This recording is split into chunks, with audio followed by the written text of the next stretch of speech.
to Making Art on Air, the official podcast of the Art Academy of Cincinnati. I'm your host, Morgan Grace. Our guest today is the head of the creative writing program here at the Academy.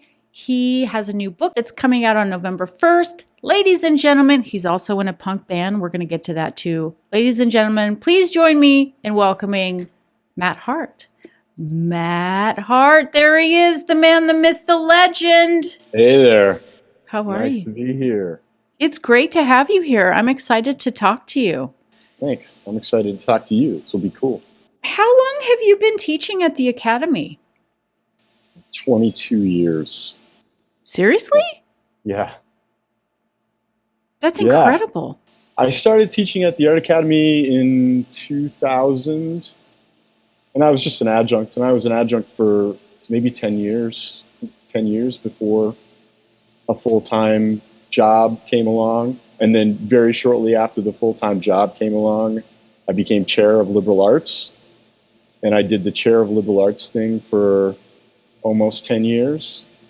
And finally was able to get someone else to step into that role a little bit. And now I'm just head of creative writing, which suits me just fine. Wow. I had no idea that you had been there for so long. Where did you, what is your educational background? That's such a square question. But where did you go to college? I went to college at Ball State University in Muncie, Indiana, and I started out as a theater performance major. Turns out I can't act, so that was a really bad major for me. That'll get in your way pretty fast. Yeah. And I fell in love with philosophy while I was there. I took a philosophy class. So I ended up majoring in philosophy. So I got a BS in philosophy, Bachelor of Science. As you do. But I got my BS degree. And while I was getting my BS degree, I also fell in love with poetry and started writing poetry. So I didn't really start writing poetry until I was 20. And I went to grad school for philosophy after undergrad at Ohio University. Oh, wow. And I taught logic there, and I studied the later philosophy of Ludwig Wittgenstein. But I was writing poetry the whole time. I left that program after a year. It became clear to me that I wasn't going to finish it because Wittgenstein thought that people who do philosophy have sort of neurotic tendencies to ask too many questions. And he thought that if you understood his philosophy, that you would stop doing it. So I did understand his philosophy, and I quit doing it and went out into the world, got a job at a bookstore, played in bands, toured all over the United States and Europe, had videos on MTV, did all that kind of stuff. Whoa. And yeah, and at the end of that, I did that for, close to 10-ish years, and somewhere in there I started teaching as an adjunct, and the rest is sort of history, the Art Academy. That's really cool. What was the band that you were in that went and had all of that fun MTV success? I was in a band called Squirt Gun. We were on Lookout Records. Look at that. Which is, the label that Green Day was on before they went to the major. And Screeching Weasel and the Queers, Pansy Division, and all those bands. Op Ivy too, I think. Put out 2, Op Ivy, yes, indeed, Crimp Shrine. That was the label. That was like the label. If you were pop punk in the 90s, if you weren't on Lookout. Right. Where were you?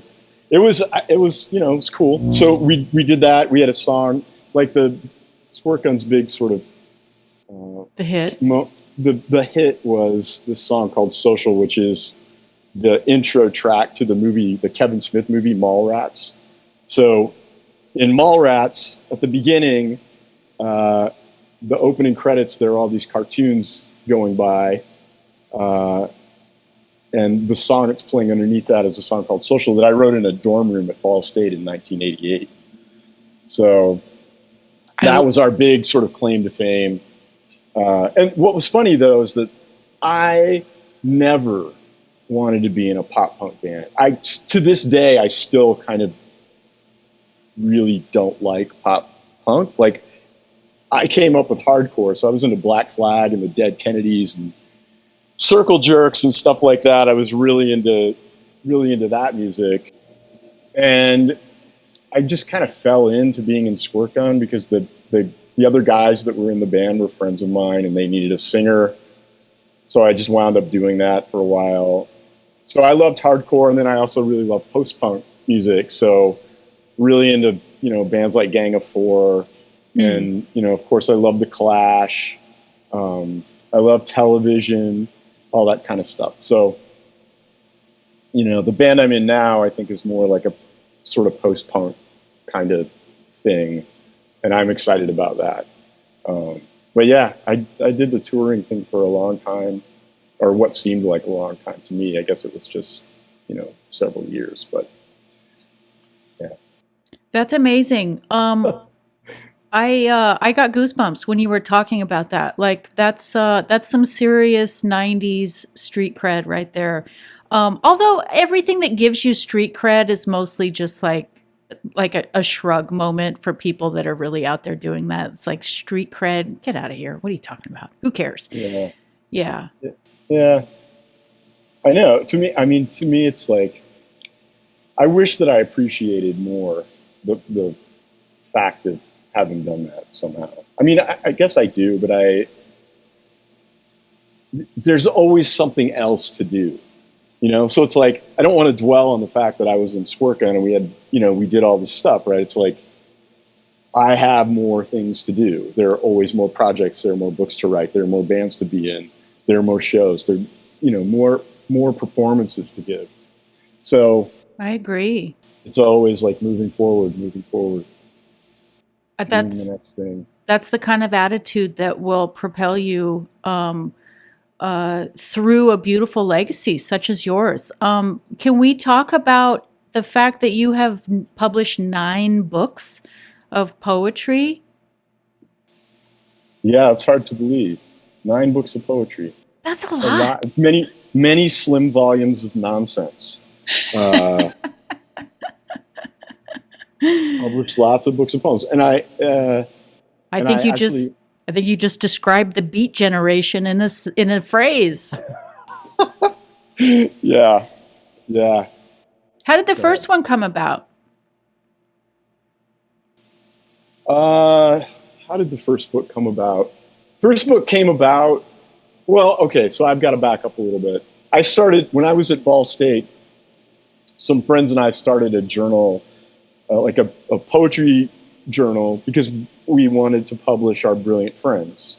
So we started this journal called Nausea is the Square Root of Muncie, which I think we got from, I think Jean-Paul Sartre said something about something being the square root of something else, and we thought that was hilarious. So Nausea is the Square Root of Muncie. It's definitely hilarious. We did that for a while. And then I moved to Ohio, and one of my other friends from Ball State moved to Ohio. And when he got here, we thought, well, that was really great, publishing that journal. And now we want to find some poetry community here in Cincinnati, which is the new place that we are. So let's start another journal. So we started a journal called Forklift Ohio, a journal of poetry, cooking, and light industrial safety. Which we did for 25 years until 2019. So it started in 1993, and we did that until 2019. But through that, I met all kinds of people. Like, we were publishing, up and coming young poets and local people, but we were also publishing National Book Award winners and Pulitzer Prize nominees, and it had, kind of a good following and a really great reputation, and I met lots and lots of people, and as a result, there was an editor of a press called Slope Editions named Ethan Paquin, and he read a bunch of my poems and really liked them, and the next thing I knew, I had a book. And it really was that kind of that simple. Although whenever I talk to students, I always say, and especially when people ask, how do you get a book published? Or, where should I publish my work? And I think everything that's ever been good that's happened to me in art has happened as a result of being a part of a community and talking to people. And I think that, if you want to get a book published, or you want to be on a record label, or you want to go on tour, the fundamental thing that you have to do is you have to be genuinely interested in other people and what they're interested in. And because you can't play that sort of networking game. Like, people can smell from a mile away that you're just like sort of in it for yourself. So as much as you can be involved and be genuinely interested in other people and ask other people questions, and really make yourself an integral part of a community because you love the community, because you love the art, you want to do the thing. That leads to sort of all good things. And I think everything that's ever happened to me that's been good in writing and music has happened as a result of that kind of engagement.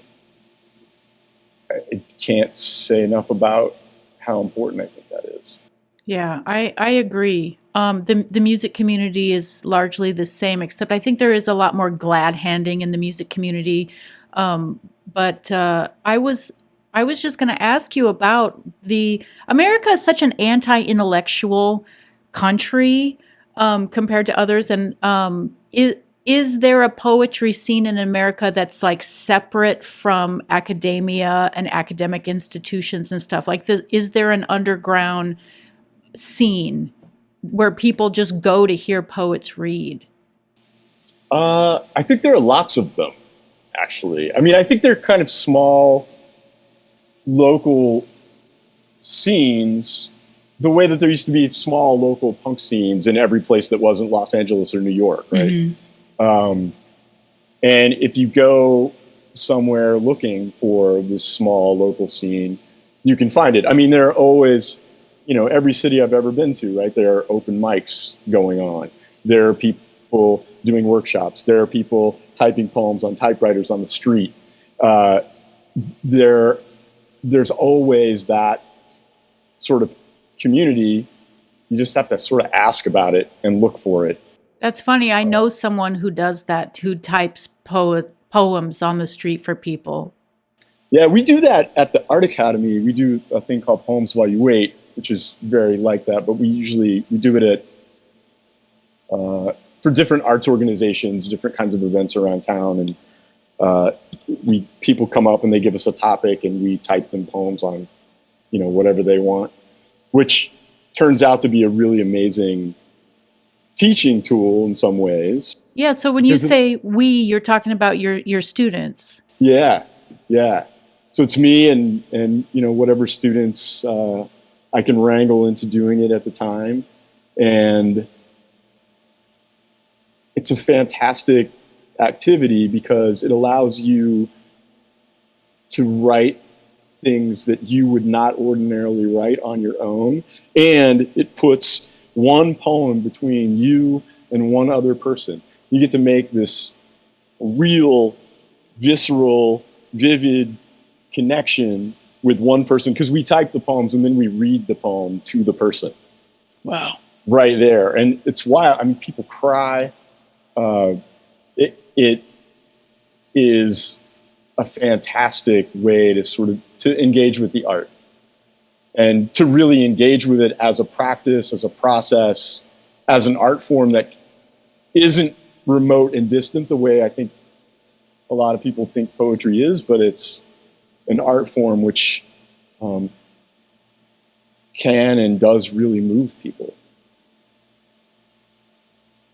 That's beautiful. It reminds me of like the origin of jazz, that it was about people interacting, and it's like the great American art form.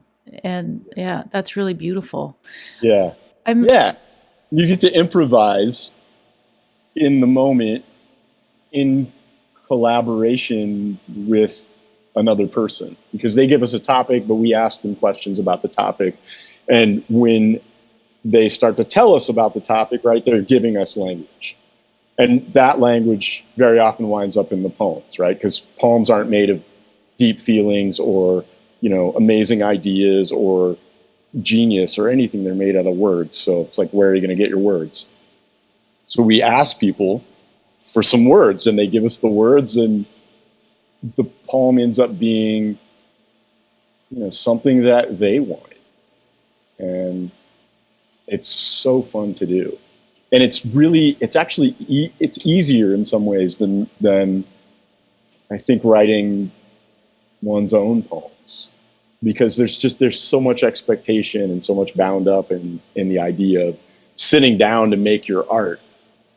Whereas when you're writing a poem for someone else on something that they want, there are somehow fewer expectations that go along with that.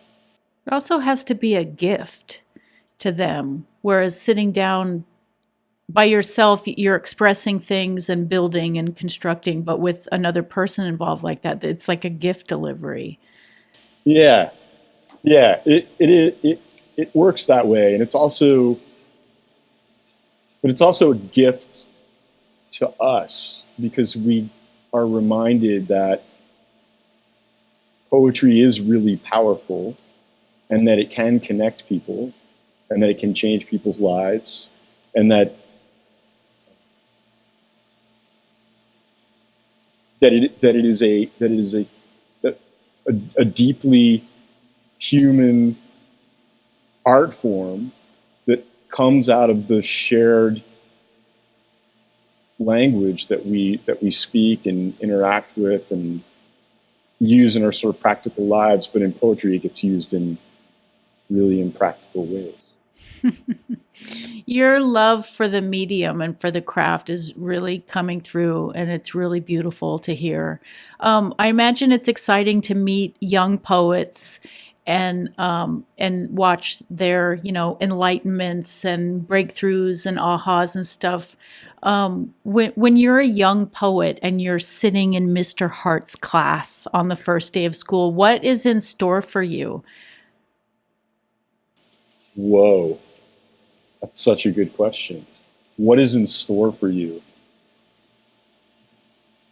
Probably the first thing I try and do, and that I often feel I have to do, is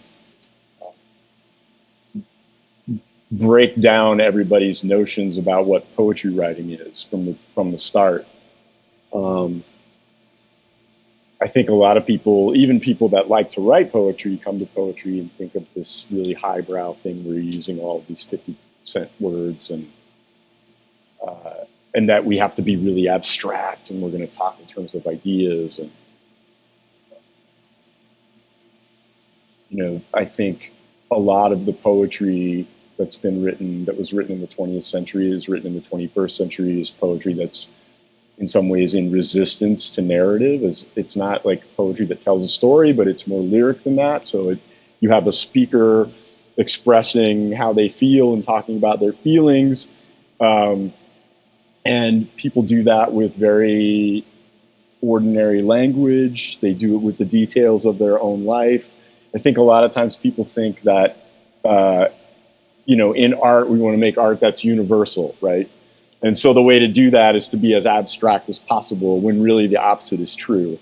You want to be as personal as you can be. The more personal you are, the more details you add in from life, the more recognizable the thing is as being alive. And that is what allows poetry to be universal. But I mean, I'm always throwing like weird prompts at the students, like super bizarre, open-ended kind of stuff. Like I'd have to drag out assignments to I mean, they're pretty involved. And the other thing I'll say is that, especially in academia, we're asked all the time to think about learner outcomes, what we want our students to do, how we're going to assess our students, and what is the difference between an A poem and a C poem. Like, I don't grade poems. I have no idea what that is. What I want for my students most of all is for them to be empowered to do something that I never could have predicted. And that is, in fact, almost unrecognizable to me. Like, when a student does something that I almost don't recognize as poetry, I know they're doing it. That's the thing. That's the really exciting stuff. Yeah. And, of course, there's craft and, there's reading and there are ways of thinking about poetry that are sort of more technical, and we do that too. But I'm always trying to get students to do something that they have never done before in a brand new way that surprises them and surprises me. I want to be surprised. That's the goods. That's where all the good stuff is, especially when you can surprise yourself. God, how often are we able to surprise ourselves? Yeah. And I think, it's hard if you sit down to write, or you sit down to make music, right, and you have an idea to begin with.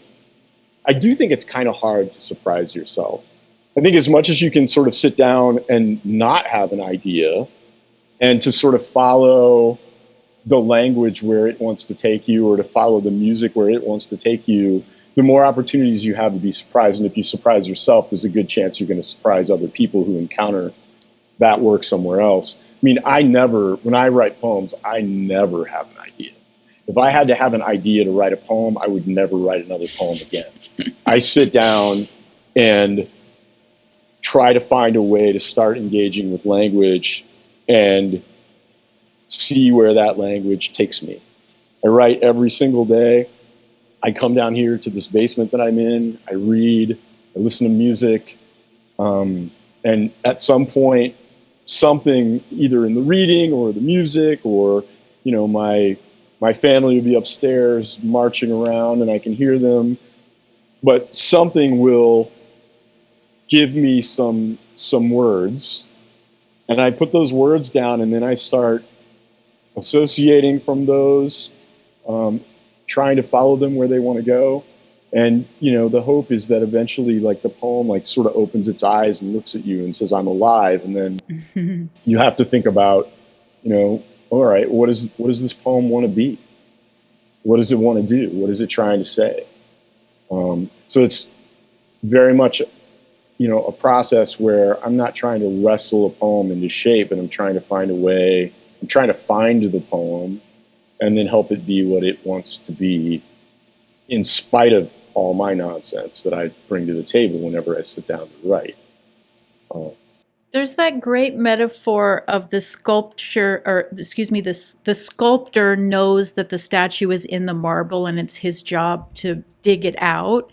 But I heard recently there's another way of thinking about it, that whatever you're creating, whether it's a song, or, fill in the blank piece of art, that it's actually out here, and that it's our job to get it in to reel it in. Yeah. Yeah. What do you think about that? Yeah, I like that. I like the idea of us being receivers somehow. I mean, it's like a really old idea. I think about, there's a 20th century poet named Jack Spicer, right, who thought that, he said, we are crystal sets at best. He was talking about those old crystal radios, and he said, as artists, we are receiving transmissions, and he said, we're receiving transmissions from ghosts and Martians. And what happens is that they transmit to us poems in English, and the reason our poems are so weird is because they don't actually speak English. So they're giving us English words, but they're all messed up, and that's why poems are so strange. But I like the idea of us being receivers. I like the idea of a poem not having a speaker, but being a speaker that is like a device for amplifying sound. So we are receivers, and we're also transmitters. I mean, poetry to me is part of this endless human game of call and response that probably began with the Big Bang, right? The Big Bang is like the first call. Everything else that's ever happened since then, every bit of stardust, every star, every leaf, every hummingbird, every human being, every poem, every piece of music has been a response to that initial call. But all of those things are also calls themselves. So it's like we're always responding to something, and those responses, as soon as we make them, become new calls. And poetry, art making, music allows you to be a part of that sort of endless volley of being.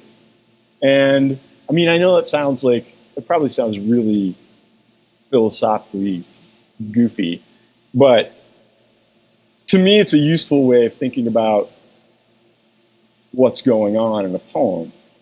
That, a poem isn't just, it's not something that's just made in a vacuum. It's not a pretty object. It's an object that has a trajectory, and that trajectory goes backwards and forwards and diagonally. It goes into the past and into the future. And when we're writing poems, we're being written. When we're reading, we're being written. And we're also, writing other things and writing other people. And that's just one universe. Yeah. That's a really beautiful way of thinking about it. Do you ever get asked like, so Matt, how do you write your poetry? I'm not going to ask you that because I think you've described it already. But I wonder, being a lyricist, do you ever compartmentalize things as this is a lyric, this is a poem, this would be a good song, or this makes a better poem, or how do you separate the two? They're really different for me. I mean, for one thing, when I write music, it begins with instrumental music first. Mm. So when I sit down to write songs, I'm usually playing the guitar. I'm coming up with chord beds, or I'm coming up with like little lyrical bits or riffs of some kind. And once I have that once I start to feel like I have a general structure, then I'll start to hum along with that. And I come up with melodies that way. And then once I have a melody, then I start fitting words to that melody. I mean, I think my lyrics are, generally speaking, pretty impressionistic.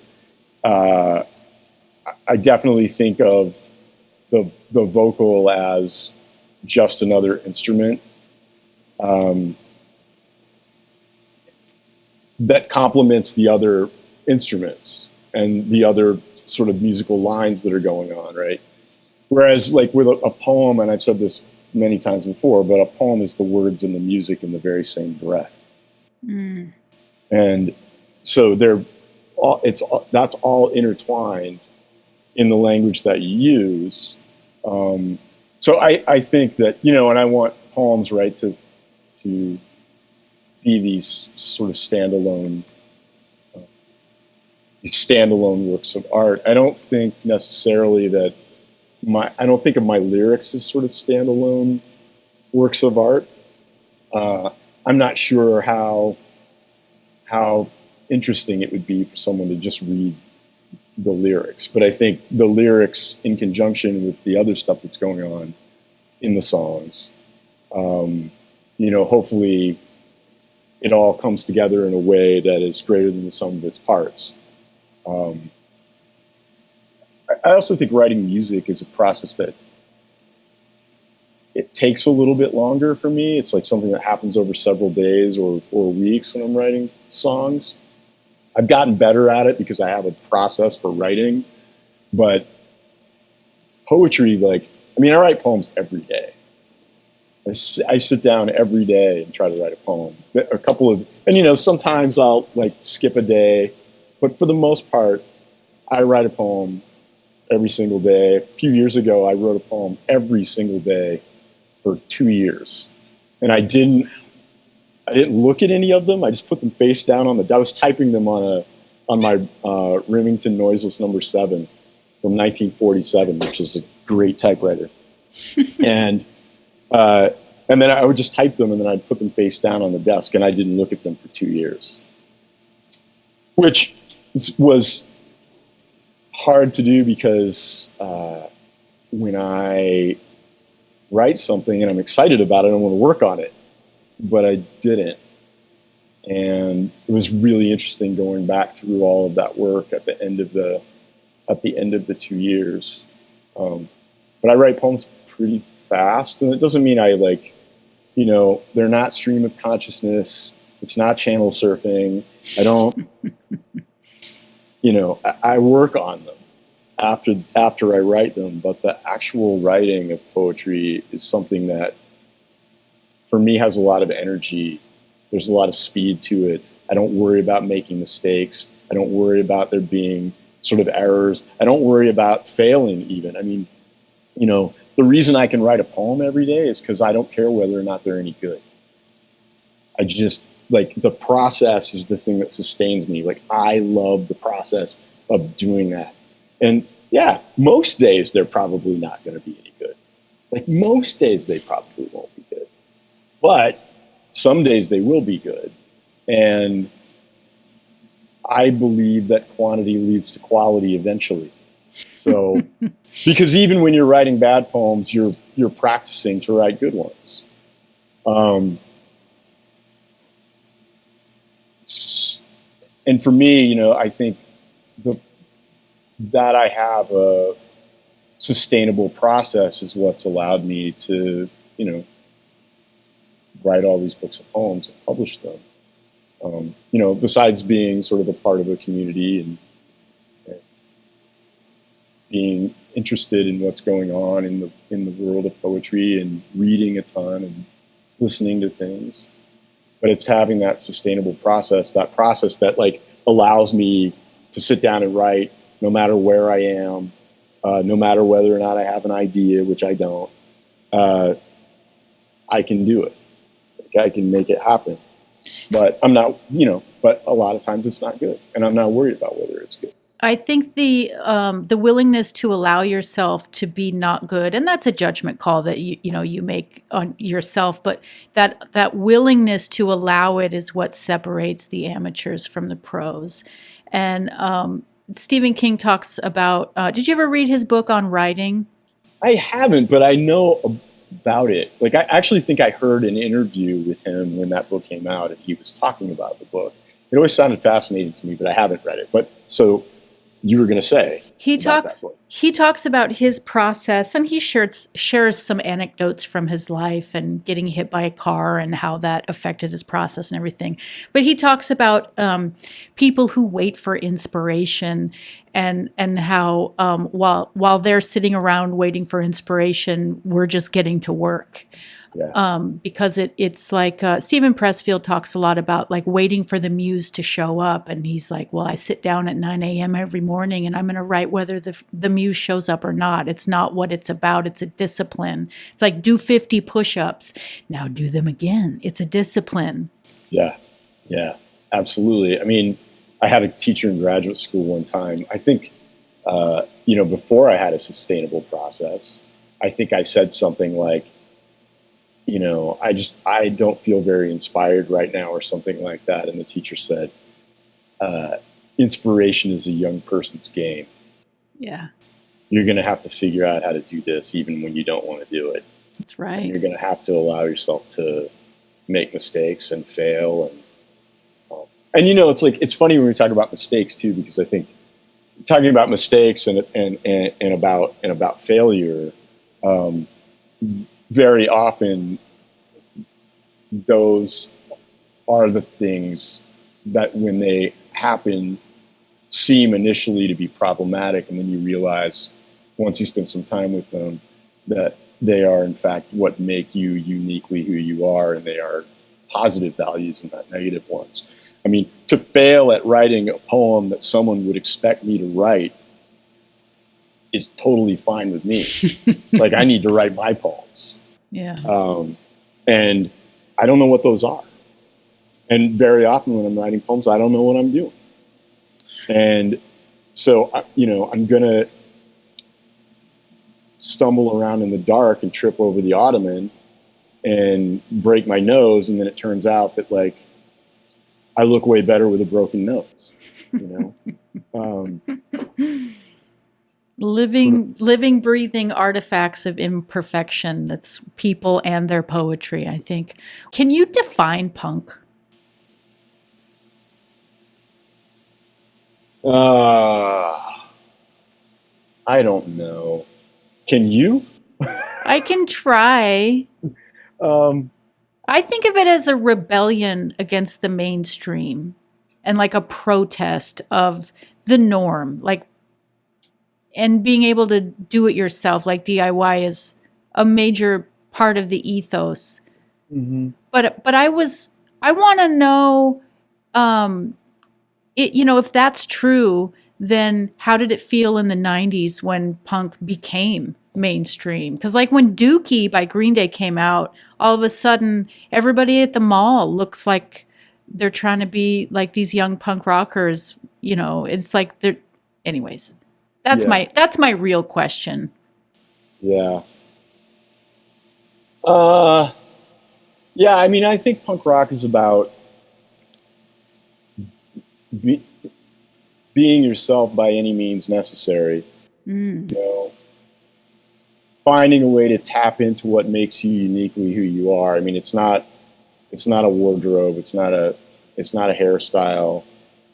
I don't even think it's necessarily a particular kind of music. I mean, obviously there's so much really interesting, subversive music out there. I always thought the first punk rocker was Charlie Parker because he was just such a badass. Yeah, maybe. I mean, it's like a lot of those jazz guys are super punk. Totally. I mean, it's like Ornette Coleman played a freaking plastic saxophone. And, had this idea that you could never play a wrong note because you're always only a half step away from a right one.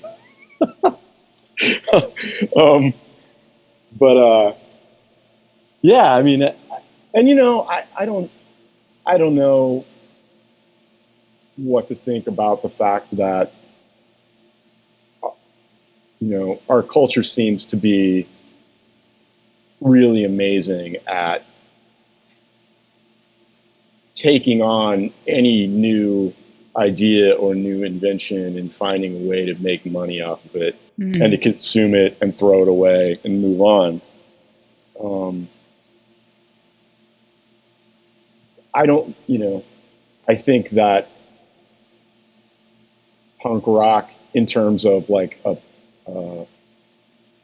kind of fashion or a set of surfaces, has come and gone several times for sure already. But I think that punk rock as a philosophy has always been around, even before it was called punk rock, probably. So, to me, it's about being yourself by any means necessary, not letting the expectations of other people get in the way of you being you. And, I think about the great artists and writers of the past are the ones who we revere, not for the ways that they followed the rules, but for the ways that they invented the rules. But they didn't invent the rules by sitting around and thinking, today I'm going to invent a new rule. I'm going to reinvent the wheel. Like, it didn't happen like that. It happened because they were engaged in a process, engaged with materials in a way that they were willing to make what other people would have considered to be mistakes.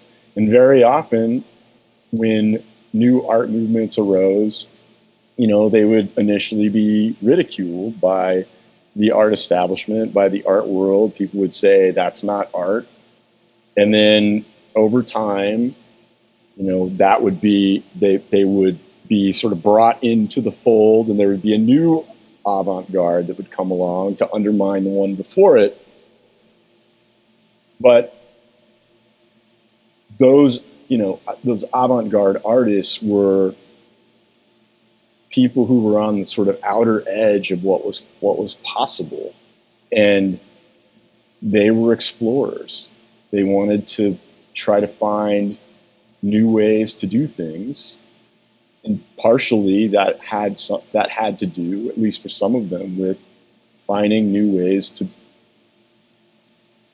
be their most unique selves. I like that definition a lot more than mine. That's really beautiful. Yeah. Yours is great too. I mean, because I do think like do it yourself, that sort of DIY ethic, and even just the sort of permission that phrase gives people is really important to punk rock, right? You have,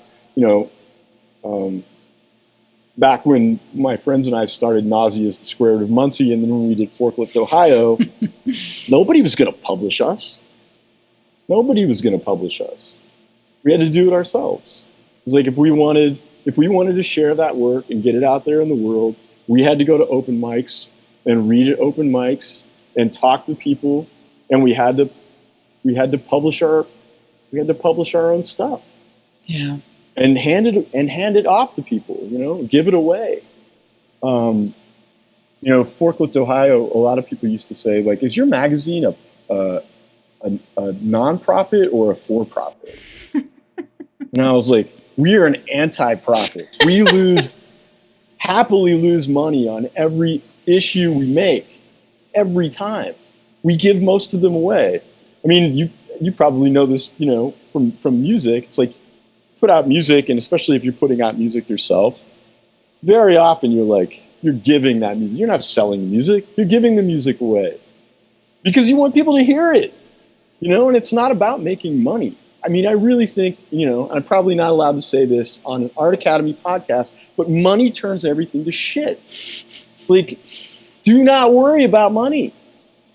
We need to be focused on the art and on connecting with each other. If money comes, then that's great, but that cannot be the sort of motivating factor. Yeah. That was one of my favorite elements of discovering Riot Grrrl as a teenager. Their music had the kind of urgency that transcended their ability to play their instruments. And I think there were a lot of bands like that in the what I consider the birth of punk rock in the late 70s. It was like no one is trying to be an Olympian athlete at the instruments themselves. It was about the urgency of the message, the urgency of the expression and the lyrics and everything else, and getting it out there to the people. Yeah. I think that's so right. I mean, when you think about a band like the Germs, or even when you think about a band like X, who was really, really good, they could play and they could harmonize, but there was this sort of urgency of expression and sort of necessity to put oneself out there in a way very often that wasn't appreciated by very many people. And so, you've got to have, in some ways, there's a real sort of desperation to that. You have to have like a fortitude, you've got to be willing to put up with not being appreciated, not being praised for what you're doing. And I think it's still that way. Like this new book of mine is going to come out, and I'm going to buy as many copies as I can actually afford from the publisher, and then I'm going to mostly give them away. Are you? Because I'll meet somebody and we'll be talking, and I'll say, "Oh, I really want you to have this." I don't want to sell it. I'm not a salesperson. I'm an artist. Like I wrote this long poem. I want you to have it. Are you prepared to read from your book? I can, yes. We would love it. Let me see. One of my, while you're getting ready, I want to read some of the things that people are saying. And one of my favorite review of the book is that it's called Familiar, and it comes out November 1st. Kiki Petrosino calls it a wrestling match that morphs into a bear hug. And I love that because, art, music, poetry, whatever it is, I think it should ride the fence between being confrontational and being comforting. And I love that line. Yeah.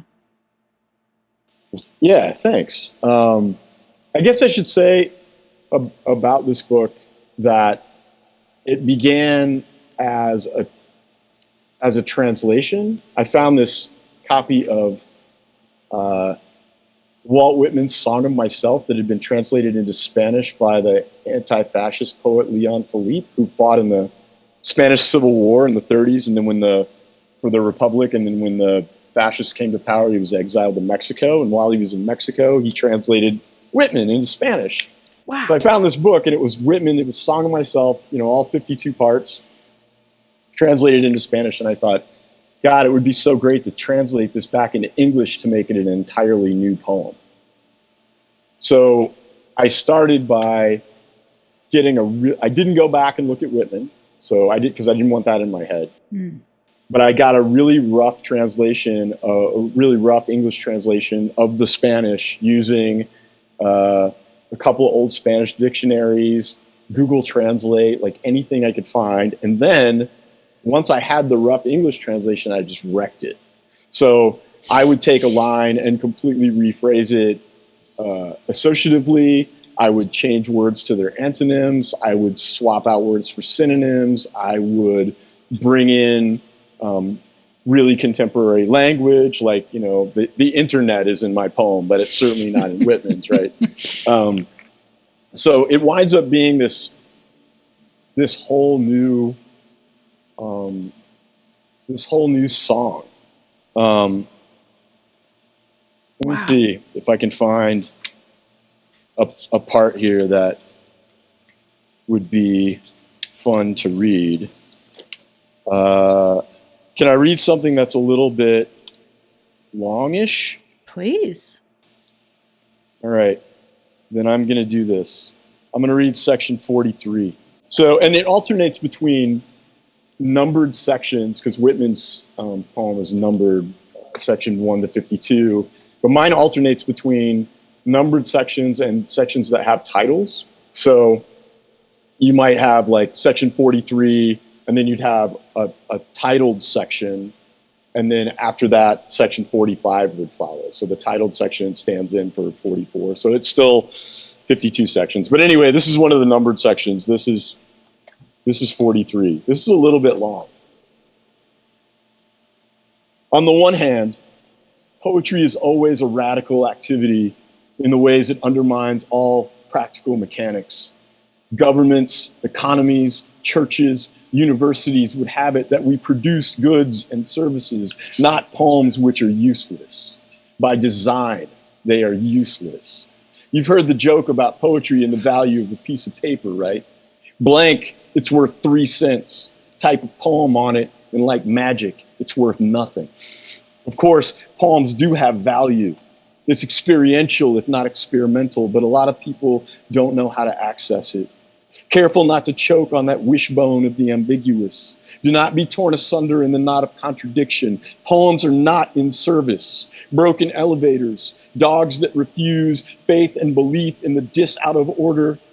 But above I said, on the one hand, poetry is always. What about the other hand? On the other, poetry is a form of resistance in love, because to write a poem is a loving thing, if only in relation to language itself. And always, they're ephemeral, tissue paper wrapped around a star about to blow. Anyway, end of lecture. I think I'll be back down to earth in 5 kites. And where the hell did that come from? Should I consult an oracle or become one? Gods? What gods? He mutters under his breath. And by he, I mean I. So what gods, what gods, what gods, what gods, what gods, what? It's hard to mean to be anyone else, and yet hear my polyvocal heads under the covers of the molassesy sun, but also of the moon-baked wolves, also annihilated by the owls in all their plethora. Spray paint the walls of this batshit my cranium and the tree of my spine so increasingly unfixed. I throw rocks hard at the window of my heart. Where I can, I want to help, and where I can't, I only hurt, which is mostly. I don't waggle my Tyrannosaurus Rexes, their cardigan sweaters, and new wave skinny ties. Let us push through the weird to the weirder and weirdest. Dim-witted stadium of anthills, smoked brisket, red pisole kitten ghost, kettlebell of belly fog. Let us lay down in beer in the holes of our skulls, but let us never kneel down or on anybody's neck. We walk in broad circles going nowhere, broadly speaking, in circles, broadly speaking, going icicle, icicle, repeatedly, repeatedly, icicle, icicle, please. You know, once I was punched in the teeth and I deserved it. I opened the gospel of my mouth, which was naive.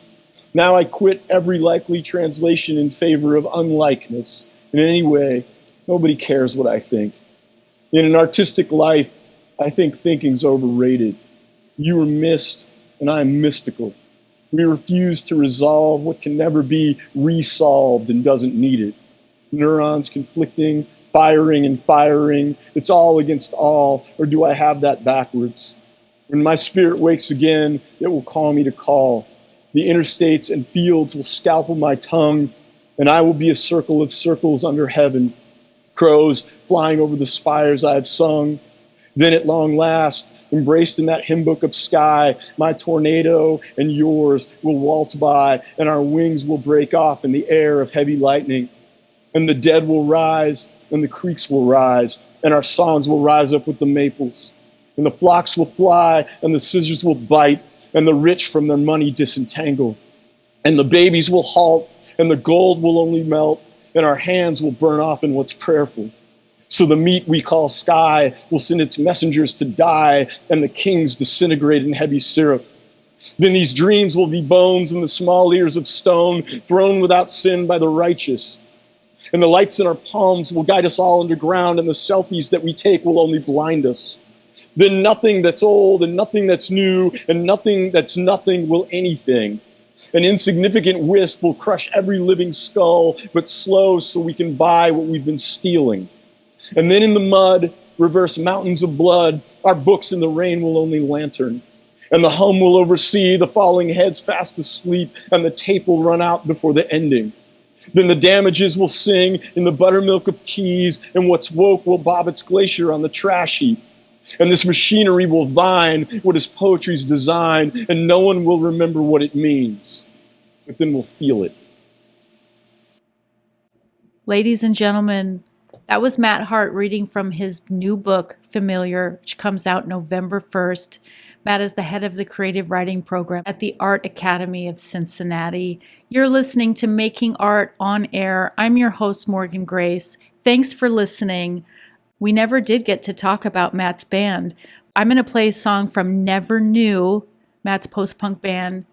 This is Rocket Ship by Never Knew. Matt Hart, thank you so much for talking to us today.